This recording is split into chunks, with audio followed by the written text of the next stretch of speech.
नमस्कार, स्वागत है आपका न्यूज बाइस्कोप में। मैं हूं आसिया। जेपीएससी के नतीजे आ गए और इस बार भी विवादों से परे जेपीएससी नहीं रहा।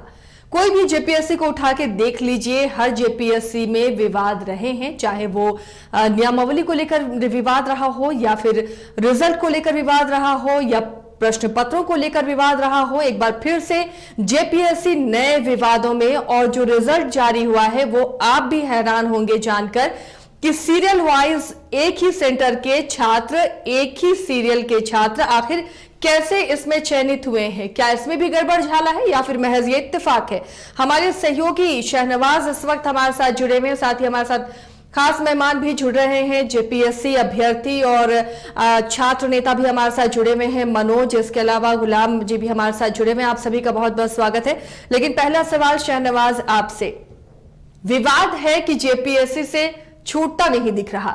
अब जो नतीजे आए हैं उनके रोल नंबर आप देखें, जो सीरियल नंबर देखें, वो वाकई देख के हैरानी होती है कि कैसे एक ही सेंटर में एक सीरियल से बच्चे कैसे पास हुए।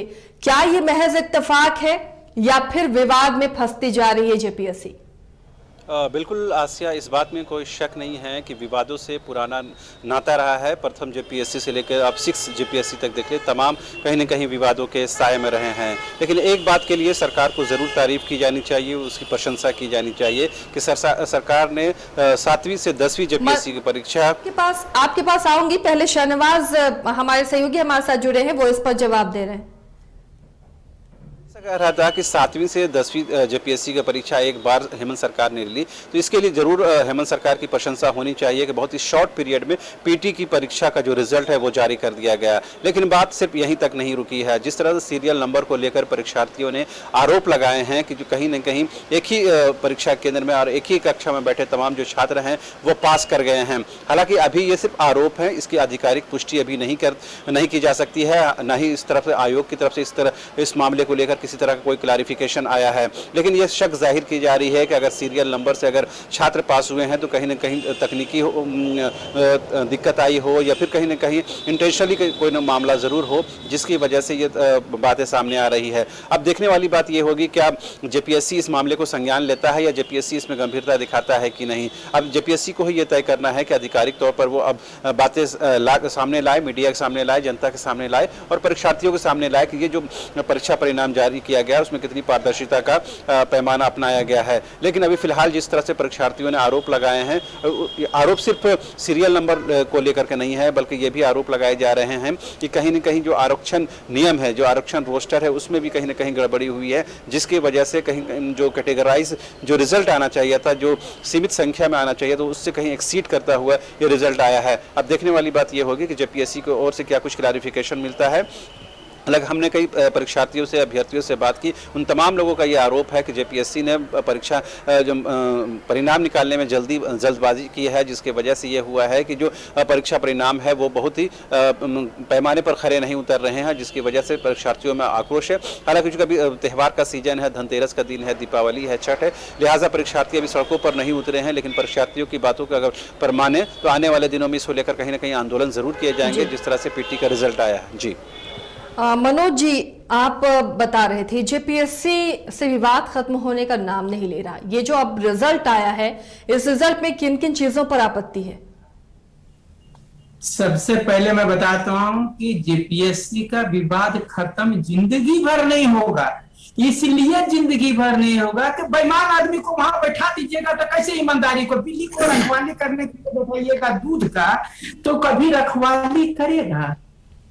यहां मैं बता रहा हूं, हर एक रिजल्ट अपने नियम से जेपीएससी जो नियम बनाती है उस नियम के अनुसार नहीं देती है जी। आपको बता रहा हूं कि ये जो 7वीं जेपीएससी 8वीं 9वीं 10वीं का जो आया है, ये आपको ना पहली से मिलती है, ना दूसरी से मिलती है, ना तीसरी से मिलती है, ना चौथी से मिलती है, ना 5वीं से मिलती है, ना 6ठी से मिलती है। साथ ही साथ जो नियमावली 7वीं की बनाई गई है उससे भी नहीं मिलती है। आपको बताते हैं नियम बनाने का क्या मतलब होता है। नियम इन्होंने स्पष्ट शब्दों में बनाया है। आप कंडिका 17 के दूसरे पारा में आप जाकर के देखिए, इन्होंने कहा कि कोई रिजर्वेशन नहीं होगा बल्कि एक सिंगल कटअप होगा, और सिंगल कटअप में जिस कैटेगरी का लड़का वो 15 गुना पूरा नहीं होगा तो बाद में उसको नंबर कम करके उसका कोटा को पूरा किया जाए। ये जो है सो कैटेगरी वाइज रिजल्ट है। ये कहते कुछ हैं और करते कुछ नहीं। आपको मैं बता रहा हूं, इनके नियमावली में छठा में क्या था कि हिंदी इंग्लिश नहीं जोड़ेंगे, ये बोलते हैं हम जोड़ करके दिखा दिए। ये बोले कि हम जो है अब नियमावली में सिंगल कटअप होगा, ये कैटेगरी वाइज का कटअप दिखा दिए। ये और ये जिस समय 100 रुपया किया गया था, ये क्या कहते हैं फीस, उसी समय समझ गए थे कि सब जो हुआ। और आप ही बताइए, मैट्रिक का एग्जाम गांव भर में नहीं होता है जी, ये मैट्रिक का परीक्षा लिया है। और आप ही बताइए, जहां 3000 सेंटर है, एक सेंटर में एक आदमी पास होना चाहिए था, तब भी 3000 हो जाता। लेकिन इन्होंने क्या किया कि ये जो है एक ही सेंटर से लगातार 20-25 आदमी, 15-17 आदमी का पास होना, ये निश्चित रूप से जो है सो कैसे एक सेंटर वाला तेज हो गया, ये तो कहना। चलिए, तो इसमें आपको लग रहा है कि दाल में कुछ काला है। गुलाम जी, क्या आप भी यही मानते हैं? एक ही सेंटर के एक ही क्लास के बच्चों का सीरियल से पास होना, ये क्या इशारा कर रहा है? बिल्कुल मैम, मैं सबसे पहले शुक्रिया अदा करना चाहूंगा आपको और आपके पूरे टीम को, और जो लगातार झारखंड के युवाओं के आवाज बन करके उभर रहे हैं। सबसे पहले मैं बताना चाहूंगा कि जिस तरह से हमारे बड़े भैया मनोज जी ने स्पष्ट बातों को रखा है कि कहीं ना कहीं जेपीएससी खुद अपने आप को कटघरे में खड़ा कर रही है, क्योंकि जेपीएससी अभी जो पूरी तरह से देखा है तो झारखंड लोक सेवा आयोग है, लेकिन अभी ये अपनी काली करतूतों की वजह से, अपनी बहुत सारी विसंगतियों, उनकी बहुत सारी ऐसी विनियमितताएं हैं और पारदर्शिता का अभाव है, उस कारण से यहाँ पे कोई इसको झाड़ फूक कमीशन बोलता है, तो कोई इसे झोला छाप कमीशन बोलता है। तो आखिर क्यों इस तरह का विवाद क्यों आ रहा है? आखिर बताइए कि एक ही जगह से, यहाँ पे मैं कुछ चीजें आपको बताना चाहूंगा कि जो रोल नंबर था ना कि 52342865 से सेंटर किया गया है रोल नंबर को, और इसके बाद से लगभग फिर से 52342868 तक लगातार सीरियल वाइज में एक ही क्लास के स्टूडेंट कैसे आखिर मेधावी बन सकते हैं, कैसे उनका रिजल्ट आ सकता है? मैं जिस जगह में सेंटर जहां मेरा पढ़ा था, बोकारो के एमजीएम कॉलेज पढ़ा था, वहां से केवल एक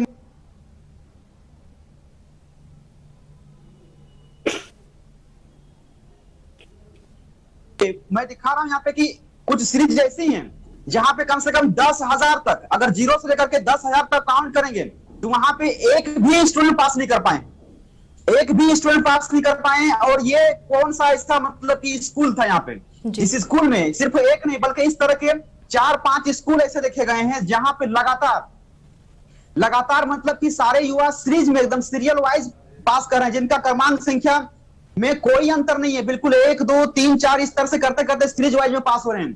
तो बड़ा सवाल तो बिल्कुल बनता ही है, जेपीएससी खुद अपने आप को कटघरे में खड़े कर रही है। मैं यहाँ पे तमाम जेपीएससी की उन तमाम विसंगतियों के बारे में बात करना चाहूंगा। यहाँ पे सबसे पहली बात मैं बताऊंगा यहाँ पे कि और भी मेरी क्या क्या इस जेपीएससी से युवाओं का खफा होने का कारण क्या है, जेपीएससी ने किन किन बड़ी गलतियों को यहाँ पे हमारे सामने रखा हुआ है।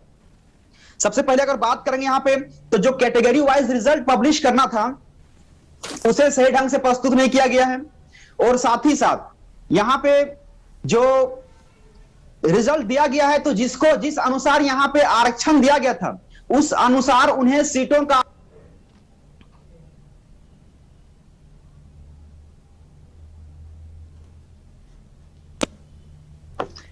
चलिए गुलाम जी, आपको तो पहले बधाई कि आप पास हुए हैं और उसके बाद भी सवाल उठा रहे हैं रिजल्ट पर, तो वाकई आप बधाई के पात्र हैं। मनोज जी, एक और सवाल आपसे, क्या ये कोइंसिडेंस नहीं हो सकता, क्या ये इत्तेफाक नहीं हो सकता कि एक ही सेंटर के एक ही क्लासरूम के बच्चे सीरियली पास हो? देखिए, हम इसका वो ये नहीं कहते कि वो क्षमता पर, आप ही पहले बताइए कि हर एक जो सेंटर था वहां पर 50% लड़के एब्सेंट थे, लेकिन ये एक के रूम में घुस करके ये कोई लड़का एब्सेंट नहीं था। और उतने में से आपका सीरियल ही पास कर दिया।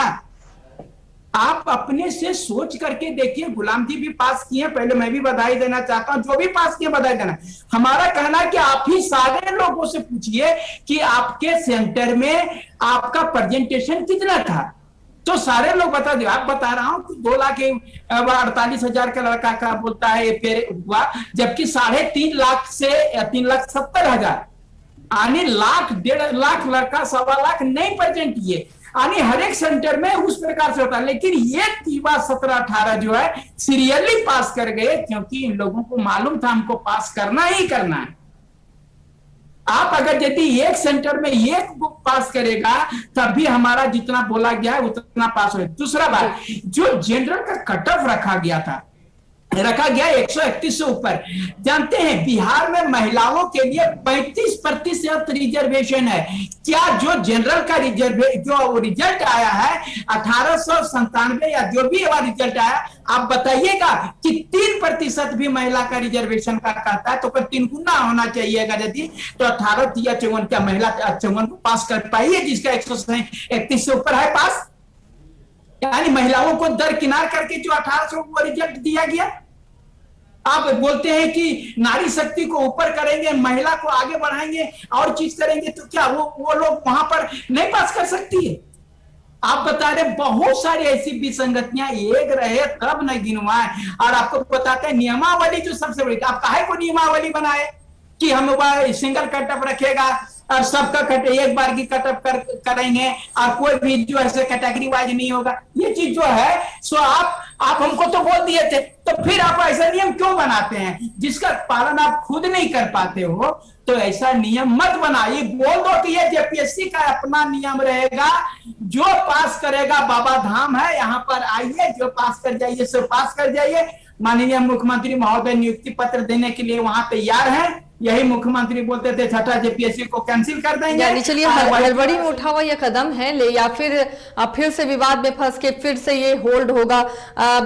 गुलाम जी, ये जो अब रिजल्ट प्रकाशित हुआ है, या तो फिर ये विवाद में जब फंस रहा तो फिर इसे होल्ड पर रखा जाएगा, ऐसे में ये जेपीएससी फंसती जाएगी और परीक्षा डिले होता जाएगा, यहाँ के छात्र इंतजार करते रहते रह जाएंगे और उम्र निकल जाएगी। क्या ये मानवीय चूक है जो ये हुआ है रिजल्ट में गड़बड़ी, ये मानवीय चूक आप मान रहे हैं या फिर जानबूझकर ऐसे किया गया है कुछ लोगों को पास कराने के लिए? बिल्कुल मैम, मैं आपको सबसे पहले बताना चाहूंगा कि ये मानवीय चूक नहीं है, क्योंकि मानवीय चूक इत्तफाकन होता है लेकिन जानबूझ के नहीं किया जा सकता है। क्योंकि यहाँ पे मैं बताऊंगा ना कि यहाँ पे कुछ ऐसे, मैं जब अपने एक फ्रेंड का क्रमांक संख्या में मिला रहा था तो उस बीच में उनका जो क्रमांक संख्या था 52 था, 52 मतलब कि 523 था। उसके बाद उसका जो संख्या आता है ना 10,000 का सीरीज, तो 10,000 का सीरीज का कम से कम पूरा 10,000 का एक सीरीज ही पूरा गायब है वहां पे। तो बताइए कि कहीं कहीं ऐसे भी स्टूडेंट आए हैं जहां पे 10,000 स्टूडेंट पास नहीं कर पाए हैं, पूरा 10,000 स्टूडेंट पास नहीं कर पाए हैं। और ये संभव कैसे हो सकता है कि 2-4 ऐसे रूम हैं जहां पे लगातार युवा मतलब कि एक सीरियल वाइज पास करते हैं। और हमारे पास कुछ खबरें ऐसी भी आ रही है कि लगभग पूरा जितना भी मतलब संस्थान बनाया गया, उन संस्थानों में से 30 संस्थान ऐसे हैं जहां से लगभग 3,000 युवाओं को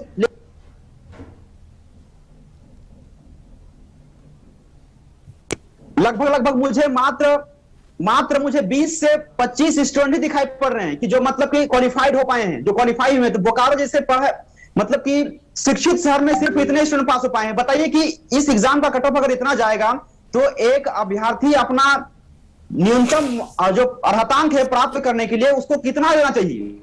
कोई भी अभ्यर्थी 130 क्वेश्चन सही करने के बाद भी अगर वो पास नहीं हो पा रहा है तो ये विडंबना है झारखंड के लिए। आखिर इतना ज्यादा कट ऑफ क्यों गया? और पास करने वाले वो युवा कौन हैं जिनको हम जानते तक नहीं अभी तक से? तो सवाल तो खड़ा हो रहा है ना कि आखिर एक ही ये सवाल उठना जायज है। एक बार फिर से ये विवाद शाहनवाज, और बेहद गंभीर विवाद ये है। वाकई अगर प्रैक्टिकली सोचे तो ये असंभव लगता है जो अभी रिजल्ट में त्रुटि नजर आई है। अब क्या फिर लग रहा है ये मामला फंसता हुआ नजर आ रहा है? फिर से बच्चे जाएंगे, जांच की मांग करेंगे और फिर से ये नतीजा होल्ड पर होगा और जेपीएससी फिर से लटक जाएगी ऐसे ही? बिल्कुल, कहीं ना कहीं विवाद तो ज़रूर ये बढ़ेगा। जिस तरह परीक्षार्थियों में नाराज़गी है वो कहीं ना कहीं इस बात को, दरअसल जिस तरह से ट्रैक रिकॉर्ड रहा है अब तक का जेपीएससी का, वहाँ से अगर कोई भी काम होता है और वो शक के दायरे में आता है तो कहीं ना कहीं वो शक और गहरा हो जाता है। यही वजह है कि ये अब जेपीएससी के जिम्मे है कि वो अब ना किस तरह मंतव्य जाहिर करती है और इसको लेकर क्या कुछ क्लैरिफिकेशन दी जाती है, क्योंकि आधिकारिक तौर पर अब ये बातें सामने नहीं आई हैं। ये परीक्षार्थियों ने आरोप लगा रहा है, उसी मुद्दे पर हम लोग वाद विवाद कर रहे हैं, लेकिन अब ये पूरी जिम्मेदारी जेपीएससी अध्यक्ष पर, जेपीएससी पर है कि वो इस मामले को किस तरह देखती है, किस तरह टैकल करती है, ताकि ये मामला कोर्ट की दहलीज तक नहीं पहुंचे और ये 7वीं जेपीएससी भी कहीं ना कहीं कोर्ट के चक्कर में ना फंस जाए। और एक बार जो परीक्षार्थी कोशिश हुई थी कि जेपीएससी की तरफ से कोई अधिकारी या किसी से कोई रिएक्शन हो?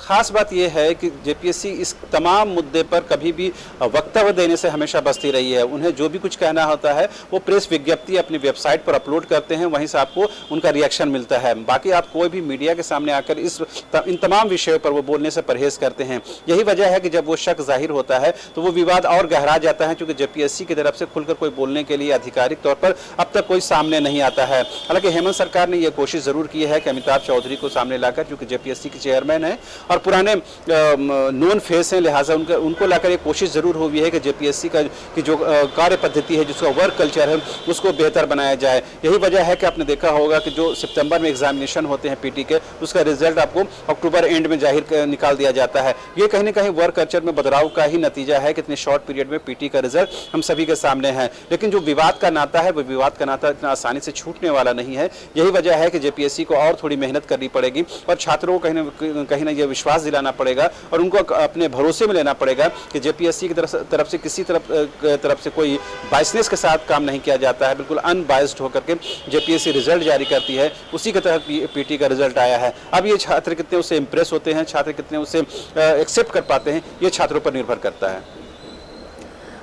मनोज जी, क्या इसे लेकर आंदोलन करेंगे छात्र? क्या फिलहाल आप लोगों ने सोचा है? ये लगातार विवाद और विवाद के बाद भी जेपीएससी का सामने ना आना कहीं ना कहीं शक को और गहरा करता है।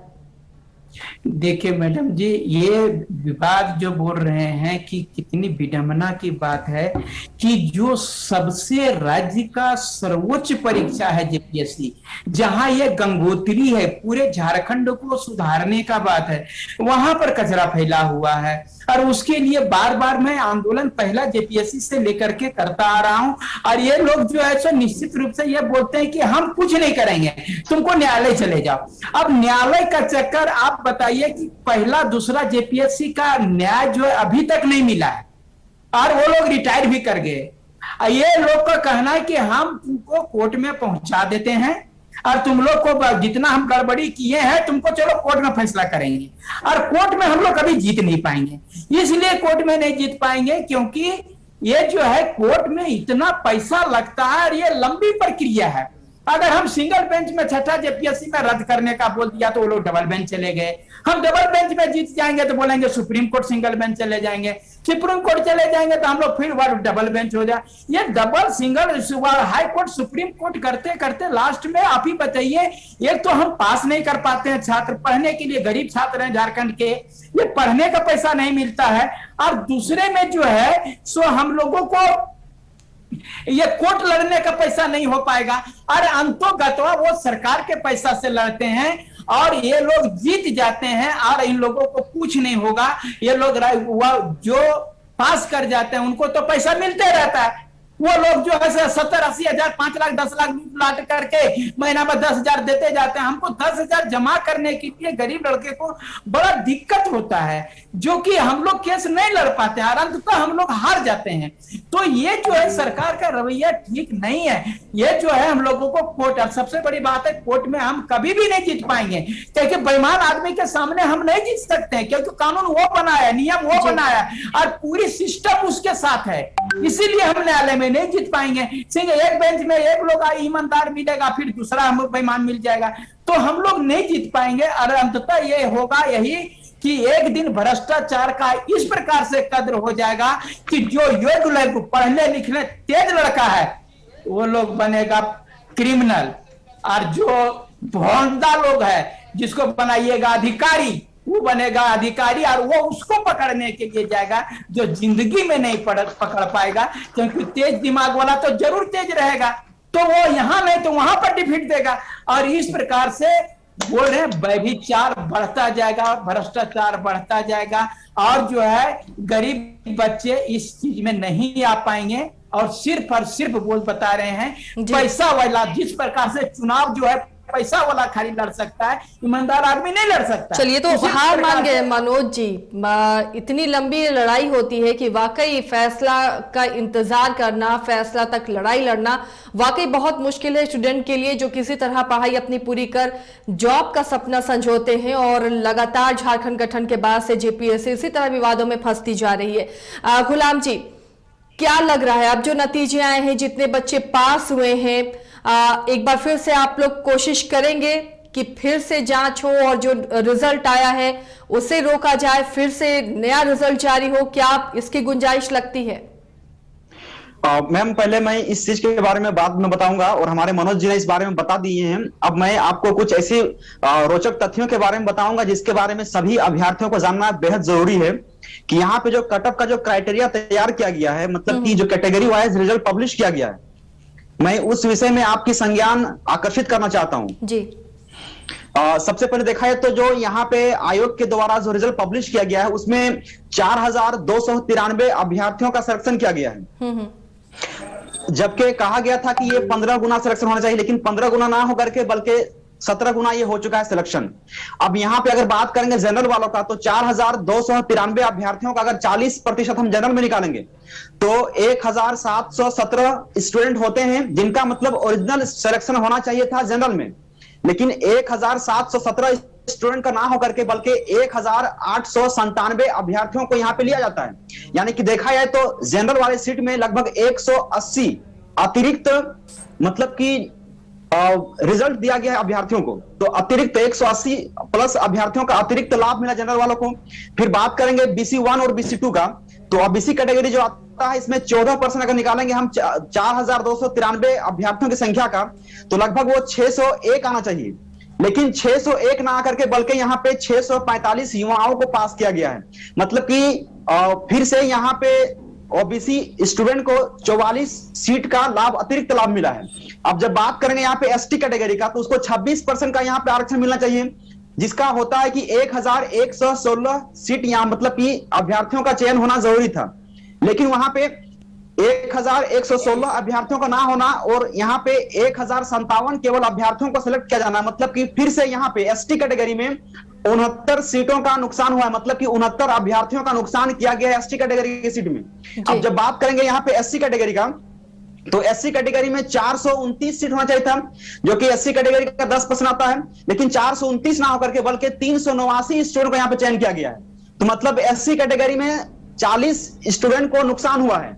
अब बात करेंगे EWS का, तो EWS का 10% निकालेंगे अगर हम पूरा टोटल बहाली में जितना मतलब सिलेक्शन किया गया है, तो उसमें 429 अभ्यर्थी सेलेक्ट होंगे, लेकिन 429 ना होकर के बल्कि यहाँ पे 305 ही स्टूडेंट को सिलेक्ट किया जाता है, तो जिसमें 124 अभ्यर्थी जो EWS के हैं वह अतिरिक्त नुकसान में जा रहे हैं। अगर देखा जाए यहाँ पे अब हम सबके सामने बहुत बड़ी समस्या सामने आती है और बहुत बड़ा चीज सामने आ रहा है कि 180 और इधर 44, अगर इन दोनों को यहाँ पे शामिल किया जाए तो लगभग 224 सीटें आती हैं।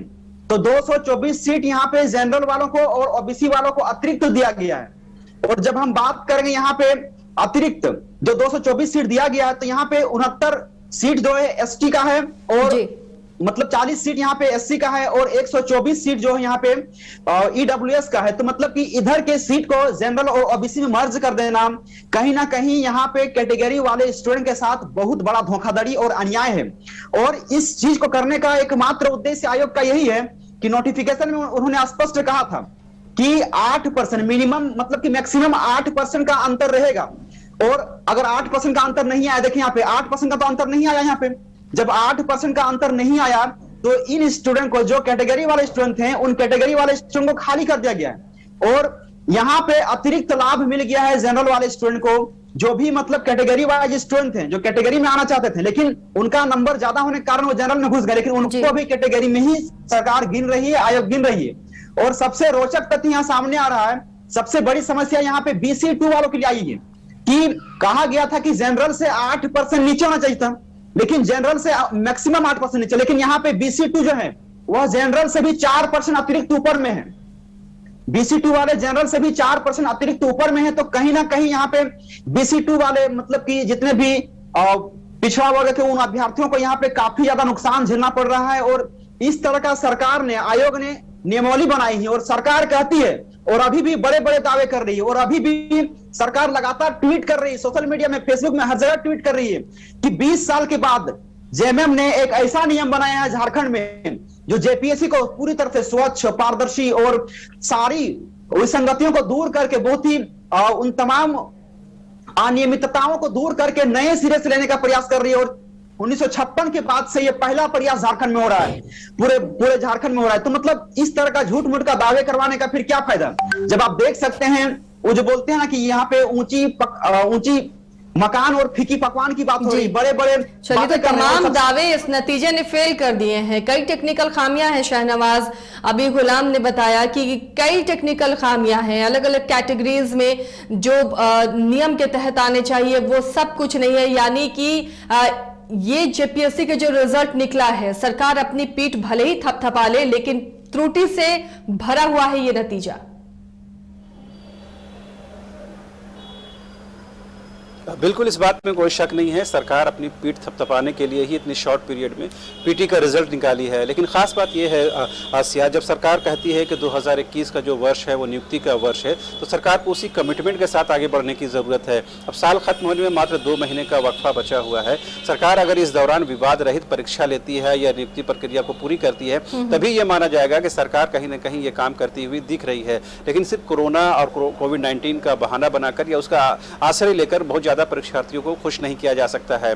कल एक तरफ JPSC की तरफ से PT के परीक्षा का रिजल्ट जारी किया जा रहा था, तो उसी दौरान JSSC के द्वारा साल 2018 और 19 के जो परीक्षा ली गई 6 परीक्षाओं को एक मुश्त में रद्द कर दिया गया। तो कहीं ना कहीं ये भी सवाल उठता है कि सरकार, कोई भी सरकार आती है वो अपने हिसाब से नियमावली बनाती है और जो पुरानी परीक्षाओं को रद्द करती है फिर नए सिरे से उस प्रक्रिया को शुरू करती है। तो सरकार आखिर कहीं ना कहीं ये छात्रों के साथ जरूर छल करती हुई नजर आती है। अगर आपको वाकई में झारखंड के स्थानीय लोगों को नौकरी देनी है, यहाँ के मूलवासियों को आगे बढ़ाना है, तो एक कमिटमेंट के साथ आगे बढ़िए, नहीं तो राजनीतिक उद्देश्य के साथ आगे बढ़ने की जरूरत है। यही वजह है कि JSSC परीक्षा जिस तरह से रद्द की गई है, उसके बाद करीबन 4,500 के करीब जो परीक्षार्थी हैं, उसमें से कई परीक्षार्थी जो सफल हो चुके हैं वो कहीं ना कहीं अब उनके भविष्य जो है अधर में लटक गया है। तो सरकार क्या बताना चाहती है जब आप ये कहते हैं कि हम नियुक्ति वर्ष को इसको घोषित कर चुके हैं और ज्यादा से ज्यादा वैकेंसी को भरेंगे, तो फिर आप नियमावली का बहाना बनाकर मनोज जी, आखिर ऐसे कैसे में नियुक्ति वर्ष ये साबित होगा जब आप रिजल्ट निकाल रहे हैं, PT का रिजल्ट जो त्रुटि से भरा हुआ है, कैटेगरीज फुलफिल नहीं हो पा रही हैं, प्रश्न पत्र पर सवाल उठे, चलिए वो जायज, लेकिन उसके बाद जो अब रिजल्ट निकला है उस पर कई तरह के सवाल और सवाल भी जायज हैं। ऐसे में कैसे ये नियुक्ति वर्ष साबित होगा, कैसे नियुक्तियां होंगी और इसे लेकर अब आगे क्या आप लोगों की प्लानिंग है? देखिए, इसमें सबसे बड़ी बात है कि बच्चे सरकार के रवैया से हतोत्साहित हो चुके हैं। आपको बता रहे हैं कि अब एक ही बात रह गया है कि सरकार, आप आंदोलन करने के वह लड़के कम और डिप्रेशन में ज्यादा जा रहे हैं। आप ही बताइए कि इससे आसान प्रश्न था पिछले बार की और उसमें कट ऑफ गया था 103, लेकिन इसमें कट ऑफ गया 131-38। सबसे बड़ी बात है, सरकार पारदर्शी JPSC क्यों नहीं है? अगर आपने रिजल्ट निकाला है तो रिजल्ट निकाले हैं तो आप कट ऑफ जारी कीजिए ना, बताइए कि हम किसको कितना पर लिए, जनरल का कट ऑफ क्या, अनरिजर्व का कितना रखे, BC1 का कितना। जब आप स्पष्ट कैटेगरी वाइज रिजल्ट निकाले हैं, यदि आप सिंगल कट ऑफ रहते तो बात, आप कैटेगरी वाइज रिजल्ट निकाले हैं तो आप क्यों नहीं उसका कट ऑफ जारी किए? इस प्रश्न को आप समझिए कि आज ये अगर यदि हम जान रहे हैं कि कैटेगरी तो हम इतना में लिए, तो आपको पता होगा कितना नंबर पर हम कैटेगरी। बिल्कुल, बहुत सिंपल सी मांग है, इस पर आपत्ति भी नहीं होनी चाहिए। क्यों कट ऑफ आप जारी नहीं करिएगा? कट ऑफ क्यों नहीं जारी कर रहा है? JPSC को तो कट ऑफ जारी करना चाहिए जी। यदि आप बता रहे हैं कि हमने कैटेगरी, जब कैटेगरी वाइज रिजल्ट दिए हैं तो कैटेगरी वाइज कट ऑफ जारी करने में क्या दिक्कत है? आप बताइए कि जनरल का कट ऑफ कितना है, BC1 का कितना है, BC2 का कितना है, ST का कितना है, SC का कितना है, महिला का कितना है, वह क्या कहते हैं, वह ये विकलांग का कितना है। ये सब सारा चीज आपको जारी करना चाहिए, पारदर्शी रखना चाहिए। ताकि आपको कोई सवाल नहीं खड़ा करे। आप पहले रिजल्ट इससे तो ये साफ है ना मनोज जी, या तो जेपीएससी होमवर्क नहीं करती है, या नियमों से उसका कोई लेना देना ही नहीं है, या फिर मंशा ही खराब है। सबसे बड़ी बात बता रहा हूँ कि जब इसको कटअप जारी करना है, पहले रिजल्ट दे लेता है, उसके बाद ही सेटिंग करता है कि किसमें कौन सा इसमें सेट करे ताकि कोई इस पर सवाल नहीं उठाए। जब आप जिस समय रिजल्ट जारी किए साथ साथ कटअप जारी करिए।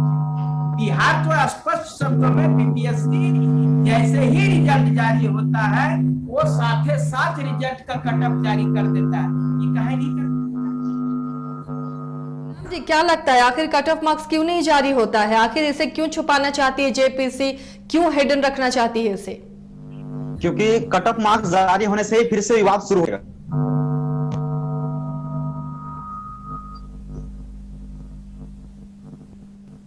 बात है, लेकिन कट ऑफ कितना गया है, हम लोग सारे युवाओं ने इसका कट ऑफ निकाला भी है जी।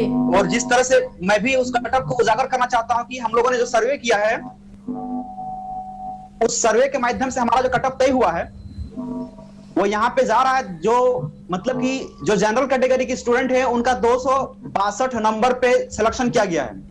जो BC2 है उनका 270 से 72 के बीच में सिलेक्शन किया गया है और जो BC1 है वो 252 में किया गया है और ST SC को 232 तक लिया गया है और EWS जो है वो 244 में लिया गया है। तो इस तरह का कट ऑफ अगर जारी करेगी तो सरकार और आयोग खुद विवाद में फंस जाएगी और विवाद में इसलिए फंसेगी क्योंकि यहाँ पे कैटेगरी वाइज कट ऑफ जारी होते ही कैटेगरी वाला जो सीट है उसको फुलफिल नहीं किया गया है और फुलफिल ना करके बल्कि कैटेगरी वाला 224 सीट जो है उसे जनरल और ओबीसी में धकेल दिया गया है। तो वहां जब धकेल दिया गया है तो जाहिर सी बात है कि यहाँ पे जितने भी मतलब कि ये BC1 वाले हैं, उसके बाद EWS वाले हैं, ST हैं, SC हैं, ये लगातार सवाल करेंगे ना कि आखिर हमारा इतना अतिरिक्त सीट खाली क्यों पड़ा हुआ है, उसको क्यों नहीं भरा गया है। जब कहा गया है कि मिनिमम 8 मतलब मैक्सिमम 8% जाना चाहिए तो मैक्सिमम 8% के लिए तो हम यहाँ बात कर सकते थे, ठीक है, जो जनरल का जो कटअप है उससे 8% लेंगे, लेकिन आखिर BC2 का कटअप उतना हायर क्यों गया है, उसका कटअप नीचे क्यों नहीं आया है। और दूसरी बात की अगर आप EWS का बात करेंगे तो EWS में 124 सीट जो अभी खाली पड़ा हुआ है, अगर उसको फिर से ओपन किया जाता तो मेरे बहुत सारे ऐसे फ्रेंड हैं जो एक एक क्वेश्चन से छूट चुके हैं, उनका सिलेक्शन जरूर वहां पे होता, लेकिन उनका सिलेक्शन ना होकर के बल्कि जनरल वालों को वहां पे स्थान दिया जा रहा है। तो कहीं ना कहीं सरकार और आयोग फिर से विवाद में घिर जाएगी और इसीलिए यहाँ पे कटअप सामने नहीं ला रही है। कटअप सामने आने से ही युवाओं के मन में आक्रोश पैदा होगा और वो फिर आंदोलन की ओर अपना रणनीति को अपना देंगे। चलिए तो ये मान लिया जाए कि जेपीएससी सुधरने वाली नहीं है और हर परीक्षा में, हर परिणाम में जेपीएससी विवादों से परे नहीं रहेगी। कम से कम जो अब झारखंड का गठन के बाद से तो यही समझ में आ रहा है कि जेपीएससी कभी भी विवादों से परे नहीं रहेगी, ना ही कभी इसमें पारदर्शिता आएगी। बहुत बहुत शुक्रिया मनोज जी और गुलाम जी हमारे साथ जुड़ने के लिए। शहनवाज आपका भी शुक्रिया। तो अब फिर से एक बार अभ्यर्थी परेशान है कि आखिर ऐसा परिणाम क्यों सरकार जेपीएससी पर नकेल नहीं कस पा रही, क्यों आखिर परिणाम ट्रांसपेरेंट नहीं होते हैं, क्यों कट ऑफ मार्क्स नहीं होते, क्यों नियम के मुताबिक नहीं हो जेपीएससी कर पाती। कई ऐसे सवाल हैं जो अभ्यर्थी पूछ रहे हैं और इस पर जेपीएससी को इस बार जवाब देना होगा। फिलहाल बायोस्कोप में इतना ही। खबरों के लिए जुड़े रहिए हमारे साथ।